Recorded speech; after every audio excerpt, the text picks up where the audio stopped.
রাখতাম, তাদেরকে অন্তর থেকে ভালোবাসতাম, তাদেরকে শ্রদ্ধা করতাম, প্রকৃত যদি শ্রদ্ধা করতাম তাহলে আমাদের সুফল হতো না। হচ্ছে না আমার সোনার বাড়ির যুবকেরা, নওজোয়ান তরুণেরা, আপনারা মায়েরা, আমার নবী আপনার নবী ধীরে ধীরে বাদশা হাবিবুল্লাহকে জানাবে মুহাম্মদুর রাসূলুল্লাহকে সাল্লাল্লাহু আলাইহি ওয়াসাল্লাম। হুজুর আমার তিনি হাদিস শরীফের মধ্যে বলেছে, কুরআন ইমানাও মুতাআল্লিমা আও মুস্তামিআন আও মুহিব্বান ওয়ালা তাকুন খামিসান ফাতাহলি। আল্লাহ রাসূল দিন ও দুনিয়ার বাদশা, তিনি জানাচ্ছে তোমরা আলিমান, তোমরা আলিম হও। আল্লাহ রাসূল সাল্লাল্লাহু আলাইহি ওয়াসাল্লাম সর্বপ্রথম তিনি জানাচ্ছেন এক নম্বরে কুন আলিমান, তোমরা আলিম হও, মানে আপনাদেরকে আলেম হতে বলছে। তারপরে আল্লাহ রাসূল সাল্লাল্লাহু আলাইহি সাল্লাম বলছেন আও মুতাআল্লিমান, যদি আলেম হওয়ার সৌভাগ্য না হয়, সময় না হয়, বা যদি না হও তাহলে আলেমের ছাত্র হও। তারপরে কি বলছে আও মুস্তামিআন, যদি আলেমের ছাত্র না হতে পারো কমসে কম আলেমের কথা শ্রবণ করো, আলেমের শ্রোতা হও।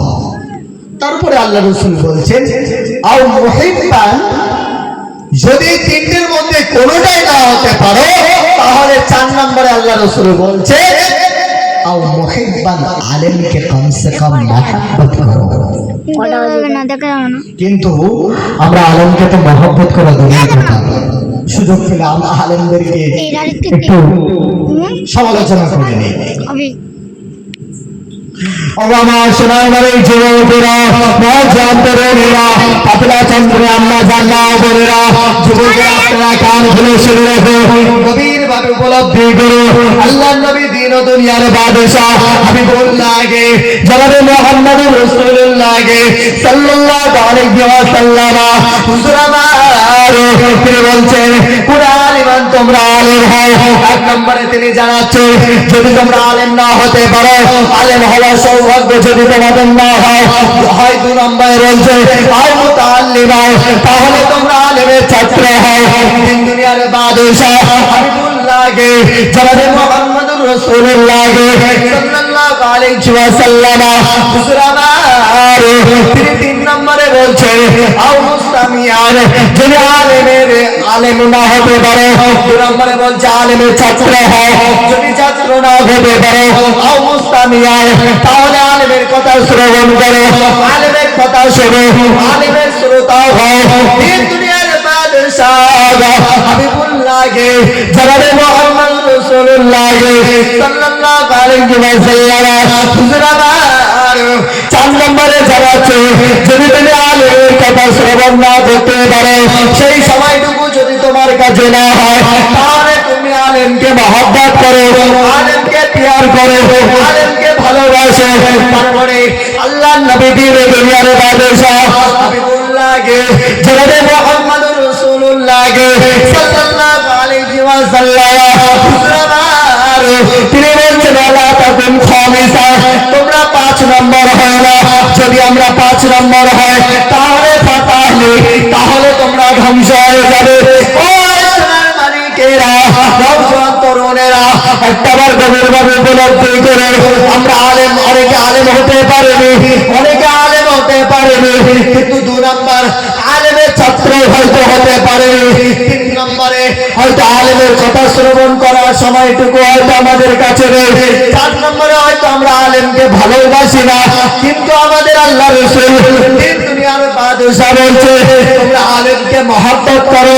যদি মহব্বত না করো, 5 নম্বর যদি হও, তাহলে তোমরা ধ্বংস হবে। বর্তমান সময়ে আলেমদেরকে মহব্বত করছে না, আলেমদেরকে এক শ্রেণীর মানুষ তাদের মহব্বত ভালোবাসে না, যার কারণে আজ সমাজ ধ্বংসের পথে।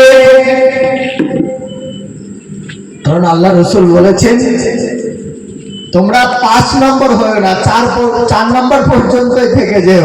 যদি 5 নম্বর হও তাহলে তোমরা ধ্বংস হয়ে যাবে। তা আজ মানুষ ধ্বংসের পথে না পথে না, এই ধ্বংসের পথে না পথে না, ধ্বংসের পথে। সমাজ আজ ধ্বংস হয়ে যাচ্ছে। কারণ আমরা আল্লাহকে প্রকৃত ভয় করতে পারিনি, আল্লাহর বিধানটা জানতে পারিনি, মানতে পারিনি, সেই জন্য আমাদের এই শোচনীয় অবস্থা।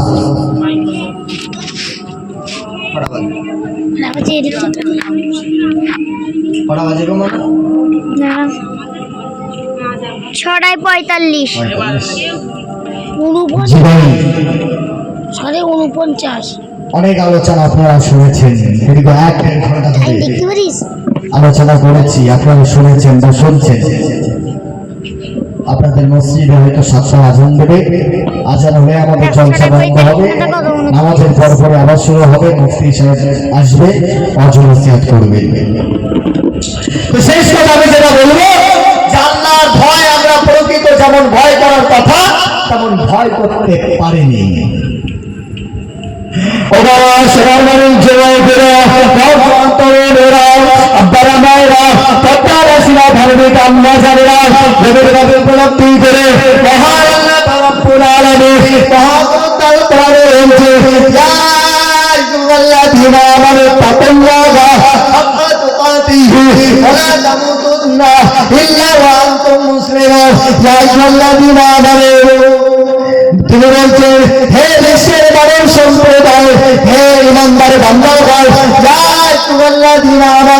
সমস্ত মুমিন বান্দাদেরকে সম্বোধন করে আল্লাহ বলছে, হে আমার বান্দাগণ, হে মুমিন বান্দাগণ, ইমানদার বান্দাগণ, ইত্তাকুল্লাহ, তোরা আল্লাহকে ভয় কর, হাক্কা তুকাতিহি, ভয় করার মতো ভয় কর, ওয়ালা তামুতুন্না, ততক্ষণ পর্যন্ত মরিস না, ইল্লা ওয়া আনতুম মুসলিমুন, যতক্ষণ পর্যন্ত তোরা মুসলমান না হবি, যতক্ষণ পর্যন্ত পূর্ণাঙ্গ ইমানদার না হবি, ততক্ষণ পর্যন্ত তোরা মরিস না।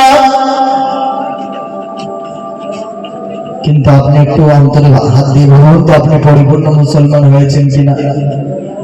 এখানে বলছে তোরা পরিপূর্ণ মুসলমান না হওয়া পর্যন্ত মরিস না। তার মানে কি, এখানে একটা প্রশ্ন আছে যে মরিস না মানে কি? তার মানে মরণ কি আমাদের হাতে? না। এখান থেকে যে মানে বা অর্থটা দাঁড়াচ্ছে, এটা স্বাভাবিক প্রশ্ন হতে পারে যে হুজুর আপনি কোরআনে আয়াত তেলাওয়াত করলেন, তার অর্থ হলো আল্লাহ বলছেন তোরা পরিপূর্ণ মুসলমান না হওয়া পর্যন্ত মরিস না। তার মানে কি, মরিস না মানে কি আমারই অধিকার মরা, বা আমার যখন ইচ্ছা হবে তখন মরবো, ঈমান পরিপূর্ণ করে তারপরে মরবো? না, এখানে প্রশ্ন এটাই, কিন্তু উত্তর হবে যে যে তোমাকে সর্বদাই সর্বক্ষণ ঈমান হালাতে থাকার কথা বলা হচ্ছে এখান থেকে, যে তুমি সর্বদাই রেডি থাকো, তৈরি থাকো, যখন তখন তোমার মরণ তোমার দৌড়ে আসতে পারে, তোমার কাছে আসতে পারে, জিবরাইল আমিন আলাইহিস সালাম তোমার কাছে আসতে পারে। আল্লাহ